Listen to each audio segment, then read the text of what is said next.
If you are an e4 player, it's not rare that you have strong feelings against the Petrov defense. Yeah, the Petrov defense is known for being super solid, really hard to crack. So in today's video, I'm going to give you a way to delete the Petrov defense. No more Petrov defense. We're going to play knight c3 in move 3, trying to take the game into the Spanish 4 knights, into the 4 knights in general. And yeah, this is something they don't like at all. They have an antidote, but the antidote is not working as well as they wish, and they are going to end up suffering for the rest of the game. So this is what we're going to learn, and we're going to learn it by analyzing a game of Alexandra Kosteniuk, a former women world champion, against a Chinese grandmaster. We're going to learn the ideas. At the end of the game, I'm going to break the theoretical ideas of the line so you can play it better. So stay till the end and enjoy this part of the video as well. So without further ado, let's jump right into Alexandra's Kosteniuk game. Yeah, this game was played in 2017 against S.Ni from China, as I told you, a grandmaster. And well, the game starts with e4, e5, knight f3, knight f6, the Russian defense or the Petrov defense, as you wish, and now knight c3. She is not willing to enter knight takes e5. That usually continues with d6, knight f3, knight takes e4, d4, d5, and this is super solid even for top players. They have a hard time trying to get through. This is the favorite of Caruana, and yeah, Nepomniachtchi. Plenty of strong players play the Petrov defense. Also d4 is playable after this d4. This is something we don't need to talk about because we're going to play knight c3. And now after knight c6, we can play bishop b5 and we enter the Spanish 4 knights. My favorite. We have a playlist here in case you haven't seen it. The thing is that after knight c3, the Petrov players like to play bishop b4. This is their pet variation. They like to play this one because they don't want to enter a completely different repertoire that starts from knight c6. Currently we're in a Ruy Lopez with the colors reversed and we have an extra tempo. Yeah, this would be on g1 in the Ruy Lopez would be playing with black. The best thing we can do is eliminating black's central pawn. Knight takes e5 and that's the way the game continues. Castle, there's no rush to recover the pawn, but they may fall into something really nasty. This I will treat it in the theoretical section at the end of the video. So after castling bishop e2, we cannot stick to the pawn by playing d3 because d5 is too strong. They are playing d4, and if we capture, knight takes d5 and the e file is open against our king. So yeah, that would be a disaster. That's the reason why we play bishop e2. We are in a rush to castle.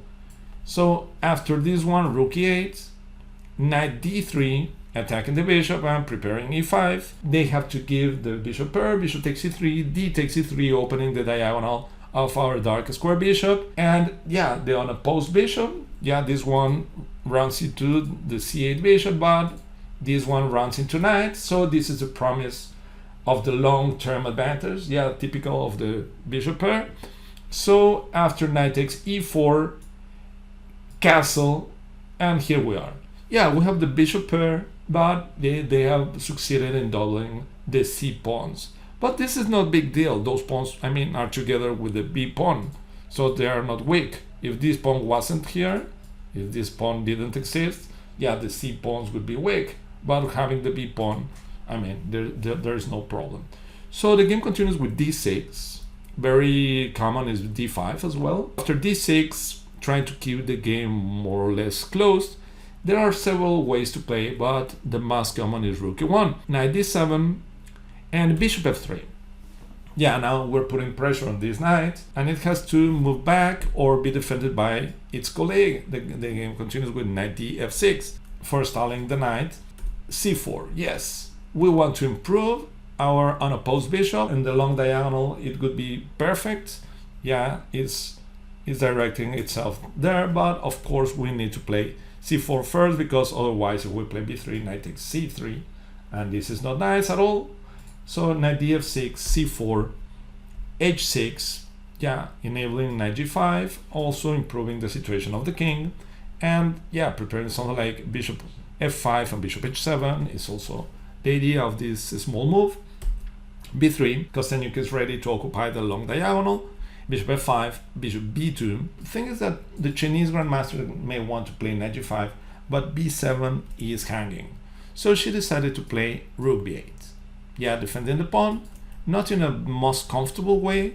I guess she wasn't too keen on creating this weakness because the d6 pawn can become a weakness. But who knows? I think it was a little bit better. Rook b8 is too awkward. But okay, what to play with whites? Yeah, this is an important moment. And Kosteniuk came up with something pretty nice, pretty original. But what would you play? Okay, she played h4. Yeah, her opponent is playing knight g5, so she stops knight g5. Yeah, this is an optimistic move. You can see it, no? Otherwise, yeah, I'm sure there would be a crowd playing h3. She wants to gain some space and at the same time controls g5, and later on the h2 square can be useful for her king. So the game continues with queen d7, and now again it's an important move. She decided to play queen c1. Yeah, she's going for the dark squares. There was another way, another very nice way to continue, and this way was knight f4. Yeah, now it opens the possibility of playing queen d4, and curiously it has a very nasty threat. Yeah, the idea is after something like c6, you can play bishop takes e4. Yeah, a little bit unexpected. Its idea is to answer, of course, knight takes e4, bishop takes e4 is not possible because of bishop takes f6, and black's king side is completely destroyed after something like queen d4, knight h5, and that's it. Black is absolutely lost. After bishop takes e4, knight takes e4, the idea is to play f3, forcing the knight back to c5. Again, f6 is not possible because of bishop takes f6, and again we're winning. So knight c5, and now after trading rook takes, knight h5, and you can see the power of white's minor pieces, especially the unopposed bishop turn into a different color bishop attack. Yeah, so this is one of the beautiful things of having the bishop pair. In this kind of position, you can give up one of your bishops. Bishops are easily tradable for knights, and in this case, this is decisive. Bishop takes e4, knight takes e4, f3, knight c5, taking, and knight h5. Yeah, the thing is that f6 is not possible because of bishop takes f6, and that's winning. Yeah, g takes f6, loses the queen to knight takes f6. So this is a very beautiful idea, but she didn't go for it. She played queen c1. Yeah, I mean, it's pretty nice, very strong, but okay. Bishop h7, queen f4. Yeah, putting pressure on black's knight, and things are becoming really nasty for black. She played b6, and now again is white to play, and there is a beautiful opportunity here. Yeah, Kosteniuk played knight b4. Yeah, there's a stronger move. The move that I'm talking about is g4. Yeah, g4 is simply trying to play g5 and yeah, destroy black's position. This knight is tied to the defense of the knight on f6. I mean, it cannot move.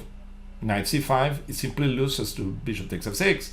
And the other knight, yeah, has no squares, but even if there were a free square for the knight, this one is defended by the knight. So the knights are in a very nasty way tied to each other. So this forces black to play g5, and after h takes d5, h takes d5, and yeah, the beautiful queen c1. Coming back to c1, but now we're threatening bishop takes f6 and queen takes g5. This is decisive. That would have been decisive, but Kosteniuk didn't play it. Yeah, this is a decisive advantage. So, but of course, g4 is a lovely way to finish the game. Okay, but knight b4 is actually a weak move, a5, and the knight, yeah, should have come back to d3 because she went to d5, and somehow help black, and at least now they can trade. Knight takes d5, c takes d5, and queen f5. And yeah, we're going into an ending that is not bad for black because yeah, it already has some space. All those pawns are placed in dark squares, but really difficult to be attacked. So this is, yeah, starting from zero. We've already seen plenty of instructive middle game ideas in Kosteniuk's game. But since this video is more opening oriented, let's now shift our focus to the key theoretical ideas behind this line. The endgame is deep and deserves a serious breakdown, which I might revisit in a future video. Let's start from the beginning. e4, e5, knight f3, knight f6, knight c3, and bishop b4. They enable castle and they put pressure on e4. Everything pretty normal. There are several moves here, but clearly the best is knight takes e5, and the best for them is castle. But it is not rare to see people capturing on c3, d takes c3, and knight takes e4. Okay, they try to recover the pawn right away, but they run into queen g4. Yeah, now the knight is attacked and g6 is falling. So this is completely lost for them. And I must add that after castle, that okay, looks more or less normal because queen takes e4, d6. Where is our knight going? Yeah, because if we move the knight, then rook e8 and we lose the queen. But this is fantastic because we have bishop d3, we're threatening queen takes h7 checkmate. And after the most normal, the only move is g6. Now we can play the wonderful knight g4. Yeah, the idea is clear. Rook e8 is met by knight f6 and we win the game. So this is a very nice trick that to bear in mind. Knight takes e5, bishop takes c3, d takes c3. There are some games with queen e7, and after knight d3, queen takes e4, bishop e2 is possible. Of course, queen e2 is a nice ending as well, but why to get to an ending when black's queen is exposed? So bishop e2, and if they take the g pawn, queen takes g2, bishop f3, queen h3, there are various ways to attack, but I mean knight f4, queen f5, queen e2, king f8. Now they cannot cover the check with pieces because our knight is controlling e6, king f8, bishop e3, and we are castling on the queen side and playing rook g1. So this is pretty promising, a very interesting way to play. We are only sacrificing one pawn and our coordination is fantastic. So this one is a really bad line, really risky for black. So after knight takes e5, both bishop takes c3 and queen e7 run into trouble because of knight d3 this time. If they capture, we capture back with the pawn, knight, queen takes e4 and bishop e2, transposing back.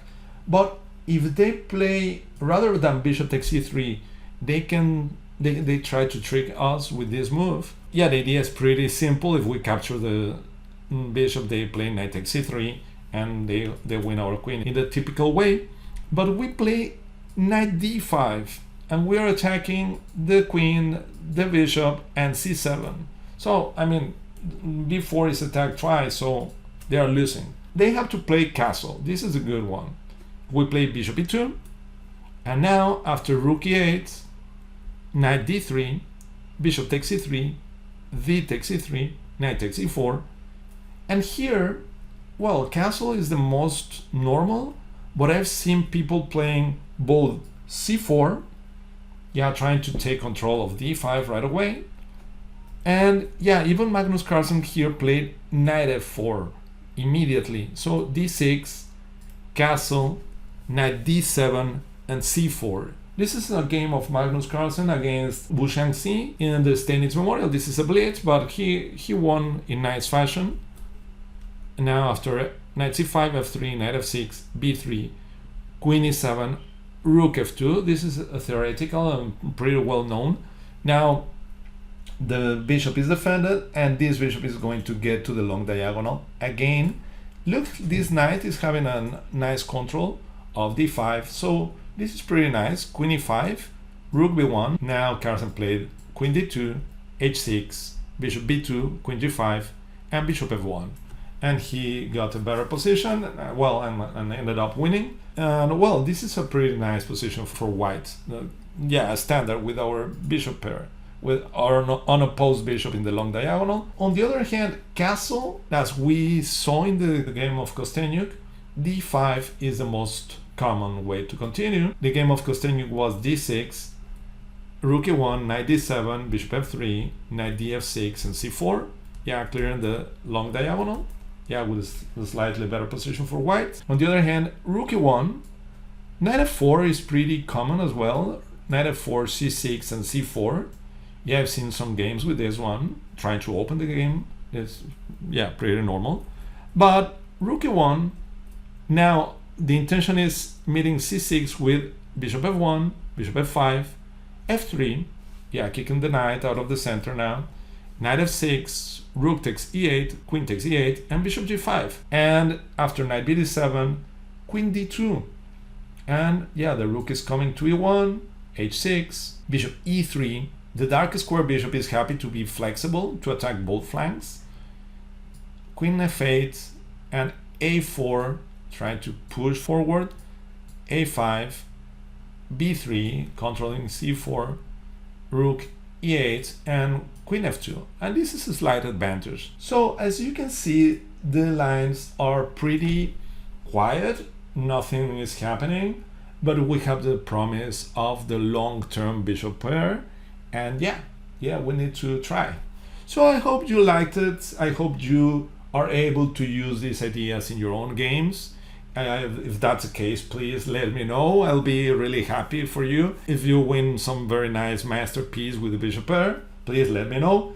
Otherwise, if you have doubts about it, yeah, tell me, and yeah, we'll discuss it here. So thank you very much for your attention, and see you next time. Goodbye.